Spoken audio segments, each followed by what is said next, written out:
Bien, Monsieur le Président, Madame la Présidente, Madame la Ministre, mes chers collègues, dimanche est paru au Journal officiel le décret réduisant la vitesse maximale autorisée à 80 km/h sur la totalité des routes bidirectionnelles sans séparateur central, première des 18 mesures annoncées par le Premier ministre le 9 janvier dernier.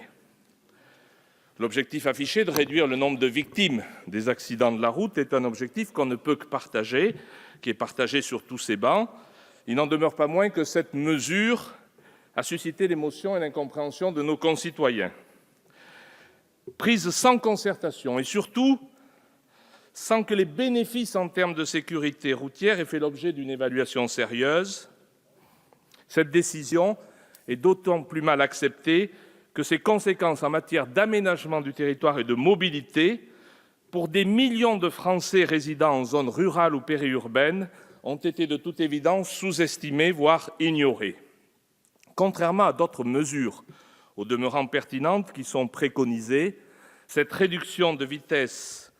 n'aura pas les mêmes conséquences en termes de mobilité et ne générera pas les mêmes contraintes que l'on réside à proximité d'une voie rapide ou dans un territoire éloigné des autoroutes et des grandes métropoles. À ce propos, la référence à l'obligation de boucler sa ceinture de sécurité est plus que hasardeuse et même hors sujet, car cette mesure bénéfique sur le plan de la sécurité des automobilistes n'a généré en son temps aucune inégalité en termes de mobilité. Mes chers collègues, c'est bien de mobilité dont il s'agit, et on ne peut que regretter que le Premier ministre ait refusé ce débat sur la mobilité en abordant cette mesure que sous l'angle de la sécurité routière, à grand renfort de statistiques parfois discutables. Cette réduction de la vitesse maximale aura immanquablement des effets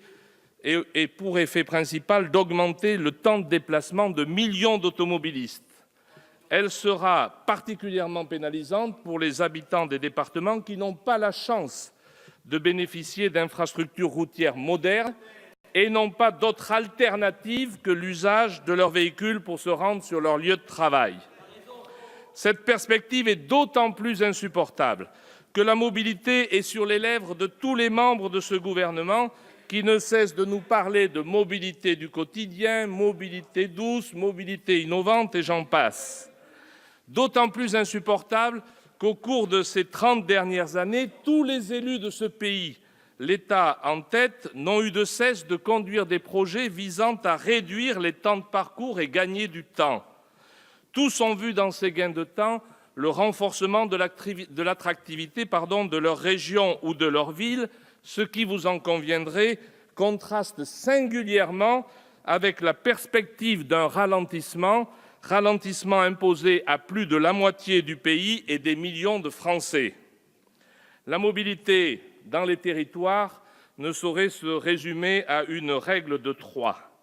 Et tenter de faire croire que nous n'abandonnerions que quelques minutes est une erreur d'appréciation manifeste qui trahit une méconnaissance totale de ce réseau des routes nationales et départementales.